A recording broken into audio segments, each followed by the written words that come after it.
భక్త మార్కండేయ దేవాలయంలో 17వ సత్సంగం వార్షికోత్సవ వేడుకలు. జగిత్యాల జిల్లా కేంద్రంలో గల శ్రీ భక్త మార్కండేయ దేవాలయంలో 17వ సత్సంగం వార్షికోత్సవ వేడుకలు ఘనంగా జరిగాయి. ప్రముఖ వాస్తు జ్యోతిష పౌరాణిక వేద పండితులు శ్రీమాన్ నంబి వేణుగోపాల ఆచార్య కౌశిక గారు, ప్రముఖ పౌరాణిక వేద పండితులు బ్రహ్మశ్రీ సభాపతి తిగుల విష్ణు శర్మ గారులచే సౌందర్య లహరి గ్రంథం ఆవిష్కరణ జరిగింది.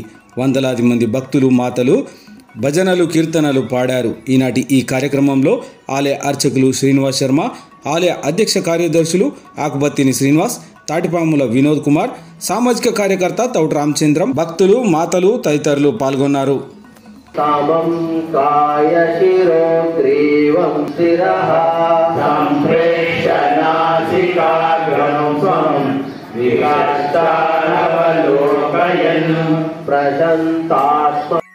అనన్యా చింతయంతో మాం ఏ జనా పర్యుపాసతే తింటే మనం 32 పళ్ళే దాన్ని నుజ్జు చేసి నాలుకకు రుచులు ఏర్పరుస్తాయి.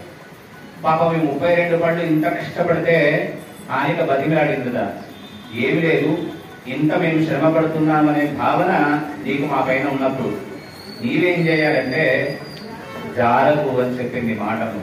ఆ మాటను జారితే, నాలుక మాట జారితే దేని బలం కొడతారంటే దౌడలు బలం కొడతారు. మాట్లాడేది నీవు, దౌడలు మావి. కనుక మాకి కష్టం లేకుండా ఉండాలంటే నువ్వేం చేయాలి? భగవంతుడి యొక్క నామాన్ని ఎక్కడ జరుగుతుందో అక్కడికి వెళ్ళి స్మరిస్తే చాలు.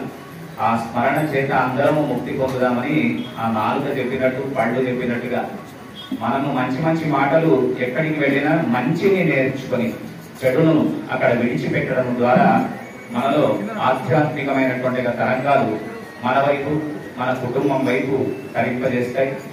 మరి అటువంటి సత్సంగాన్ని ఇక్కడ కేవలం దర్శనం చేసుకొని వెళ్ళిపోయే భక్తులే ఉండేది. ఒకటి అంటే 16 సంవత్సరాలు ఆ లహరిలో మునిగితే ఏం కలుగుతుందంటే అమ్మవారి యొక్క మూలమంత్రం 16 అక్షరాలు, మహాషోడశి మంత్రం అంటారు దాన్ని. ఆ లహరిలో మునిగి భగవంతుడి యొక్క రూపాన్ని సాకారంగా మనం పొందినాం కనుక అటువంటి రూపము ఏదో, అందులో ఉండేటువంటి ఆనందం ఏదో, అందులో ఉండేటువంటి సౌందర్యం ఏదో తెలిపేటువంటి గ్రంథమే సాక్షాత్తు కైలాస శంకరుడు, కాలడి శంకరుడై జన్మించి మన మానవుల యొక్క అభివృద్ధి కోసం ఏం చేస్తే మంత్రం కానీ ఏ బీజాక్షరాలు కానీ చేసేటువంటి స్థితిలో మనం లేం కనుక అటువంటి స్థితి మనకు కలగాలి అనేటువంటి ఉద్దేశము ద్వారా యోగ శక్తి చేత కైలాస పర్వతాన్ని దర్శించి సాక్షాత్తు పరమశివుడి దగ్గరికి వెళ్ళి తానిచ్చినటువంటి 5 స్ఫటికలింగాలతో పాటు ఇచ్చిన తర్వాత అమ్మవారి వైపు చూసినటువంటి శంకరుడు నువ్వే ఇస్తావు అని అమ్మవారు ఈ సౌందర్య లహరిని ఇచ్చింది. 17 అక్షరాలే ఉంటాయి. మరి వీళ్ళకు కూడా ఈ 17వ సంవత్సరం ఈ సౌందర్య లహరినే విడుదల చేయాలనేటువంటి సంకల్పం కూడా భగవత్ ప్రేరణనే. అది దీనికి ప్రేరణ కలిగి ఈనాడు ఈ సౌందర్య లహరి గొప్ప విషయం ఏమిటంటే అందరికీ తెలిసిందే, అమ్మవారి యొక్క రూపం ఏ విధంగా ఉంటుంది, అమ్మవారు వేసుకున్నటువంటి ఆభరణాలు ఏ విధంగా ఉంటాయి, ఆ ఆభరణాలను దర్శించడం ద్వారా ఏమి ఫలితం కలుగుతుంది అనేటువంటి బీజాక్ష మంత్రములతో కూడినటువంటి స్తోత్రమే సౌందర్య లహరి.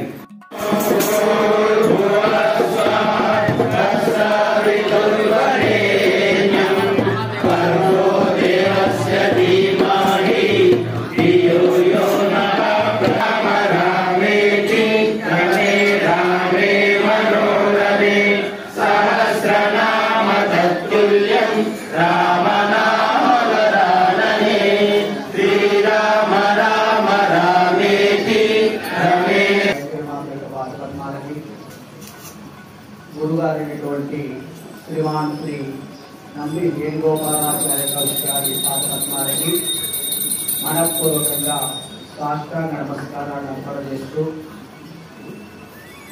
17వ శ్రీ భక్త మార్కండేయ కార్యక్రమాన్ని ఈరోజు జరుపుకుంటున్నాం. సత్ సంగమం. సత్ అంటే సత్యస్వరూపము. ఏ దైవం కొలుస్తున్న యొక్క దైవం యొక్క సత్య స్వరూపం. సత్ అంటే సత్యము అని, సంగమము అంటే కలవడము అని. సత్యం ఎక్కడ ఉంది అంటే ఈ ప్రపంచం అంతటా వ్యాపించి ఉంది, అందరిలోనూ ఆ సత్యస్వరూపమైంది, ఆ శక్తినే ఉంది. అలాంటి సత్యస్వరూపమైనటువంటి మనమందరం కూడా ఒక చోట కలిసి ఆ సత్యాన్ని ఆరాధన చేస్తే ఆ సత్యస్వరూపం మన మీద దయతలిచి దాని స్వస్వరూపం అనుగ్రహించగలిగితే మనకి కైవల్యము, ముక్తి వస్తుందని సత్సంగ పెద్దలందరూ కూడా చెప్పి ఉన్నారు.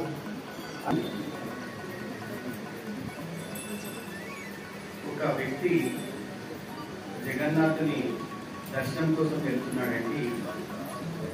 ఆ వ్యక్తి యజమాని ఒక 100 రూపాయలు ఇచ్చాడంట ఆయన అక్కడ భూమిలో వేయమని. భక్తులు వాళ్ళంతా ఒక సత్సంగం నిర్వహిస్తూ భక్తి భవన్లో భజనలో అవి చేస్తూ ఈయన కూడా పార్టిసిపేట్ చేశాడు. అది మధ్యాహ్నం అయిపోయింది. అక్కడ ఉన్న సాధువులకు భోజనం అరేంజ్ చేయాలి. అది ఎవరు లేక ఈయన ఏం చేశాడు, సాధువులందరికీ భోజన వ్యవస్థ కల్పించాడు. ఈయన దగ్గర డబ్బులు లేవు, ఆయన స్వామి ఇచ్చిన 100 రూపాయలు మాత్రమే ఉన్నాయి. దాంట్లో 98 రూపాయలు ఖర్చు అయిపోయాయండి సాధువులకు, సత్సంగీలకు భోజన వ్యవస్థ. సరే అని చెప్పి ఆయన అక్కడ స్వామి దర్శనం చేసుకొని మిగిలిన 2 రూపాయలు కుండీలో వేశాడు. అదే రోజు జగన్నాథుడు వారి యజమాని కళ్ళలోకి వచ్చాడంట. వచ్చి, అయ్యా నువ్వు పంపించిన దక్షిణ 98 రూపాయలు వచ్చాయి నాకు అని కళ్ళలో చెప్పాడు. ఆ యజమాని 98 వేశాడు అని ఆయన రాగానే వారి 98 వేసావంటే 2 రూపాయలు ఏం చేసావు అని అడిగాడు. అప్పుడు ఆ వర్కర్ చెప్పాడంటే, అయ్యా నేను చేసింది 2 రూపాయలు, మరి మీకు స్వామి 98 రూపాయలు ఎలా ఎందుకు చెప్పాడో తెలియదు అని అంటే, నిజమైన భక్తులకు సేవ అందించే మీలాంటి చేసే కార్యక్రమాలే భగవంతుని దగ్గరికి చేస్తాయి. భగవంతుడు భక్త మార్కండేయ మహాదేవాలయ సత్సంగానికి అహర్నిశలు కృషి ఫలితమే ఈ సత్సంగం విరాట్ రూపమై ఈవేళ సకల దేవతలకు నిలయమైన భక్త మార్కండేయ మహామందిరానికి విచ్చేసిన భక్తుల మనసుల్లో ఆధ్యాత్మికతను చొరబడేలాగిన జగిత్యాల పట్టణంలోని వివిధ సత్సంగాల సహాయ సహకారాలతో నిర్వహణలో ప్రత్యక్షంగా పరోక్షంగా అనేక మంది ఈ సత్సంగానికి వెన్నుదన్నుగా ఉండి ముందుకు నడిపిస్తున్న ఈ శుభ సందర్భంలో 17వ వార్షికోత్సవాన్ని జరుపుకోవడం ఎంతో ఆనందదాయకం. అమ్మలగన్న అమ్మ, ముగ్గురమ్మల మూలకమ్మ, గాయత్రి మాత కలిగేరాలై శ్రావణ మాస ఆరంభాన్ని ఒక విధమైన ఉత్సవంగా మనందరికీ అనుమతి చేస్తున్నటువంటి తల్లి, రామ అనే అక్షరం పలికితేనే సర్వ పాపాలు హరించేలాగిన సీతారామ లక్ష్మణ భరత శత్రుఘ్న హనుమతో కూడుకున్నటువంటి ప్రాంగణం. ఇంకొక వైపు 886 దేవాలయాల ప్రతిష్టాపకులు, 55 భాగవతి ఇతిహాసాలను నుండి దిగ్విజయంగా ఈ సత్సంగ కార్యక్రమం జరుపుకోవడం ఆనందదాయకం. కలియుగంలో ధరించే మార్గం నామస్మరణ. నామస్మరణ మనకు రావాలి అంటే సత్సంగంలో పాల్గొనాలి. ఎక్కడ ఏ ఆలయంలో సత్సంగం ఉన్నా అక్కడ పాల్గొని ధరించండి. ఎటువంటి అవకాశం మానవ జన్మకు మనకు లభించదు కాబట్టి అందరూ కూడా నామస్మరణలో పాల్గొని ధరించండి. ఈ అగ్వర్తిని శ్రీనివాస్ గారు లక్ష్మీ గణేష సేవా సంఘం కార్యవర్గ సభ్యులు. గత 23 సంవత్సరాల నుంచి వారు ఎన్నో సేవ చేయడం జరుగుతుంది. 17 సంవత్సరములు ఇక్కడ సత్సంగం నిర్వహించడం వల్ల వారు 2 సంవత్సరములు అధ్యక్షుడిగా ఉండి మార్కండేయ ఆలయం మనం చేసుకున్నటువంటి ఒక పాపకర్మ ఏదో ఆ పాపకర్మను నివృత్తి చెందడానికి తాను ఒక రూపాన్ని పొందుతాడట. అటువంటి రూపాలే ఇక్కడ మన మనసులో ఎట్లా మెదిలితే అట్లాగా ఉన్నాయి. ఒక దత్తాత్రేయుడిగా ఉన్నాడు ఇక్కడ, ఒక ఆంజనేయ స్వామిగా ఉన్నాడు ఇక్కడ, ఒక 24 అక్షరాల వేదమాత అయినటువంటి గాయత్రి అమ్మవారి రూపంలో ఉన్నాడు. ధనాన్ని ఇచ్చేందుకు కుబేరుణ్ణి పక్కకు పెట్టుకున్నటువంటి సాక్షాత్తు శంకరుడై ఉన్నాడు. ఆయుష్షు ఎట్లా ఉంటుందో భగవత్ చెప్పుకుంటే ఆయుష్ను కూడా మనము అధిగమించవచ్చు అని చెప్పడానికి భక్త మార్కండేయ స్వామి ఉన్నాడు. మానవుల యొక్క ధర్మం ఎట్లా ఉండాలి, మనిషిగా పుట్టిన తర్వాత మనిషి యొక్క నడవడిక ఎట్లా ఉండాలి అని చెప్పడానికి ఒక రాముడిగా అవతరించిన రూపం ఇక్కడికి లేని రూపం లేదు. అన్ని రూపాలలో ఉండే పరబ్రహ్మ ఏదుందో ఆ పరబ్రహ్మ దివ్య చరణాలకి పెద్దలైనటువంటి ఒక గురువర్యులు ఇంతమందిలో మాట్లాడడానికి ఒక ప్రోత్సాహాన్ని ఇచ్చి ఎక్కడ ఉండేటువంటి ఒక చిన్నివాణ్ణి ఏమి రానివాణ్ణి అందివచ్చు అని చెప్పి లోకానికి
ఆన్వైద్యం కూడా కరుణ కృపా కరుణ రసం చేత అటు మార్కండేయ స్వామి, గాయత్రి అమ్మవారు, రామచంద్రమూర్తి అందరినీ సంరక్షణ చేస్తూ సంరక్షణ దీక్షలో ఉన్నాడు స్వామి.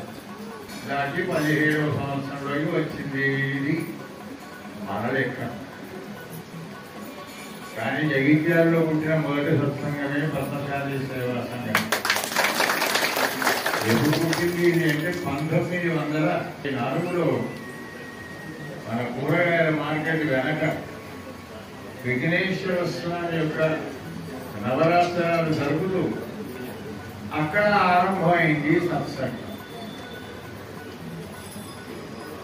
ఎప్పుడు జరిగింది ఇది అంటే అప్పుడు స్వతంత్రం రాకముందు నుంచి కూడా మనవాళ్ళంతా కూడా ఇక్కడ ఉపాధి తక్కువైతే బాంబై మహారాష్ట్ర ప్రాంతానికి వెళ్ళి అక్కడ వాళ్లకు పెద్ద పెద్ద ఫ్యాక్టరీలలో సేవలు మనం ఎంత హీనంగా ఉన్నాము అనేటువంటి విషయం అప్పుడు బ్రతికి ఉన్న వాళ్ళకి తెలుసు.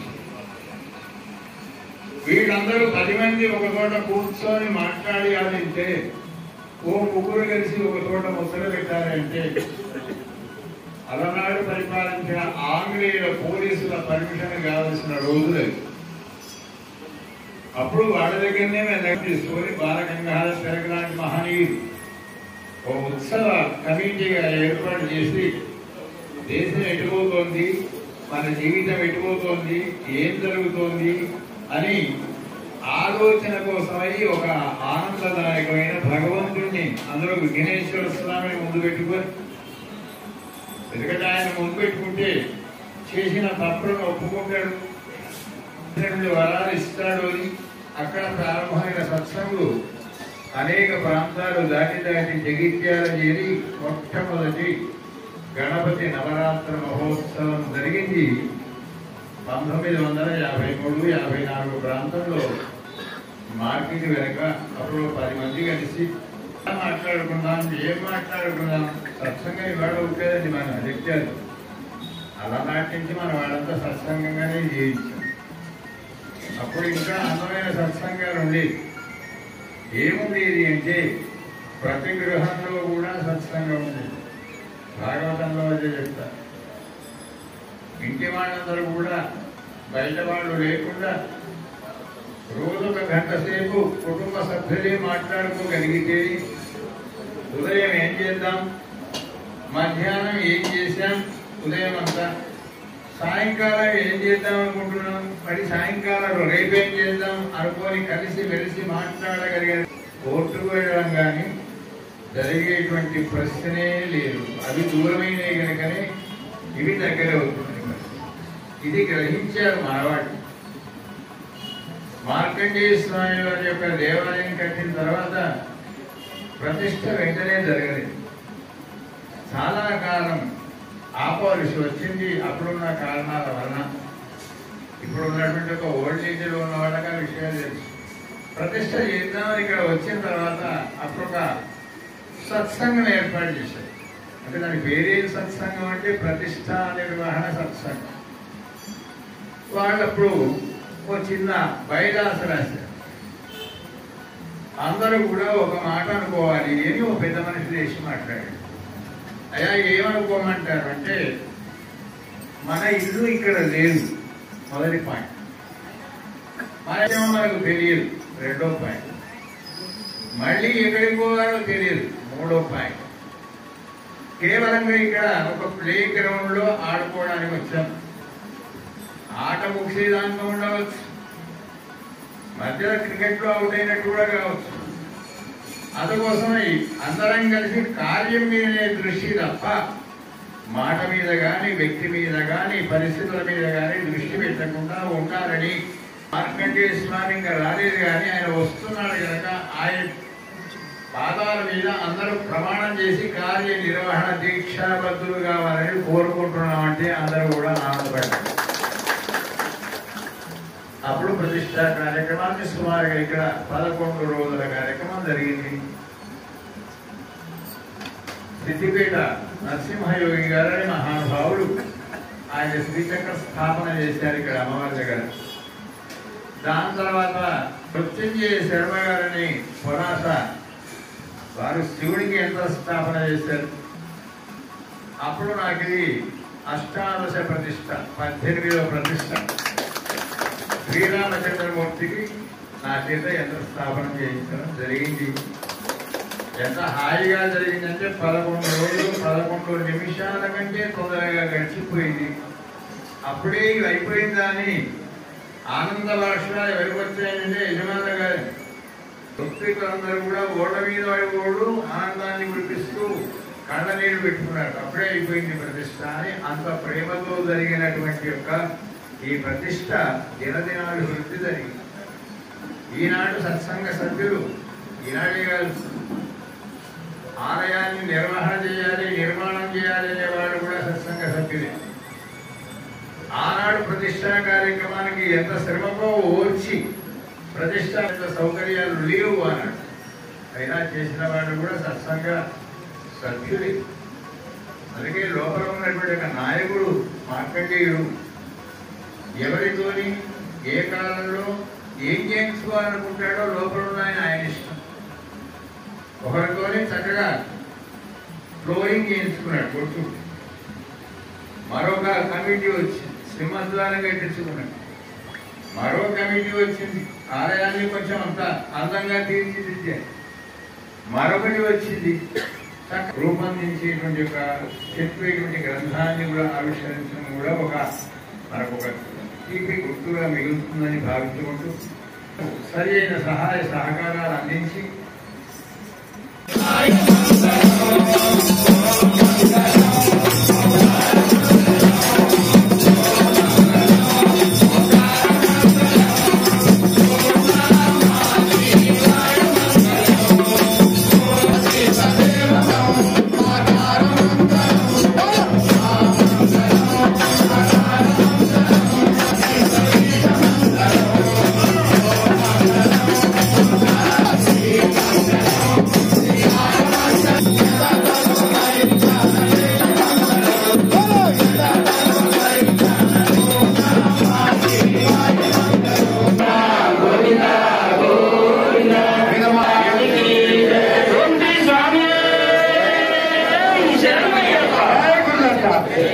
జై మార్కండేయ. నాకు ఆశీపూర్వకమైన ఆయన ఒక్కరికే కాదు, ఆయన అధ్యక్ష గత 16 సంవత్సరాలుగా ఒక సత్సంగ కార్యక్రమాన్ని ఇక్కడ ఏర్పాటు చేసి ప్రతి సంవత్సరం ఒక ప్రత్యేకమైనటువంటి కార్యక్రమంగా ఎన్నో పురాణ గ్రంథాలను ఆవిష్కరించబడింది. అందులో భాగంగా దేవి భాగవతం, శివపురాణం, మార్కండేయ పురాణం, రామాయణం, భాగవతం ఇత్యాది కార్యక్రమాలతో ముందుకెళ్తూ ఈ సంవత్సరం 17వ వార్షికోత్సవంగా సౌందర్యలహరి పుస్తకావిష్కరణ కార్యక్రమం శ్రీమాన్ నంది వేణుగోపాలాచార్య కౌన్సిల్ గారి కార్యక్రమం వచ్చి, అలాగే బ్రహ్మశ్రీ తిరుమల విశ్వనాథ్ గారి కార్యక్రమం వచ్చి, అలాగే ప్రధాన అర్చకులు మేడిపల్లి శ్రీనివాస శర్మ, అంజలి శర్మ గారి వారి ఆధ్వర్యంలో ఈ కార్యక్రమాన్ని ఈరోజు విజయవంతంగా ఆవిష్కరించుకుంటాం. మరి ఇదే విధంగా భక్తుల సహాయ సహకారంతో ఈ దేవాలయంలో గత 2 సంవత్సరాల కాలం నుంచి ఈ కార్యవర్గం అనేకమైనటువంటి ఆధ్యాత్మిక కార్యక్రమాలు ఒక వినూతమైన రీతిలో కార్యక్రమాలు నిర్వహిస్తూ బ్రహ్మోత్సవాలు కానీ, చిత్రాల కళ్యాణం కానీ, అలాగే ప్రతి సంవత్సరం వలె గాయత్రము భిన్నంగా మరియు దుర్గాదేవి నవరాత్రులు కూడా ప్రతిష్టాత్మకంగా కార్యక్రమాన్ని 30వ సంవత్సరం నిర్వహించడం జరిగింది. మరి ఇత్యాది కార్యక్రమం కాకుండా ప్రతి సోమవారం అన్నదాన కార్యక్రమం, మరి అమ్మవారికి రచిత వెండి తలుపుల కార్యక్రమాలు కూడా, బంగారు పుష్పాల కార్యక్రమాలు కూడా, మరి మార్కండేయునికి మకరతోరణం, సీతారాముల వారికి మకరతోరణం కార్యక్రమాలతో ఇత్యాది కార్యక్రమాలతో నూతన భవన సముదాయం, ఇక్కడ చెట్ల సముదాయం, అనేక కార్యక్రమాలు ఈ దేవాలయం 18వ కార్యక్రమం విధమైన రీతిలో దీని విధంగా వచ్చే కార్యక్రమం కూడా మంచి కార్యక్రమాలతో మరి అధునాతన రీతిలో కార్యక్రమాలు చేపట్టి మంచి పేరు ప్రతిష్టలు ఈ యొక్క దేవాలయానికి, పద్మశాలి సేవా సంఘానికి తీసుకొని రావాలని కోరుతున్నాం. జై మార్కండేయ.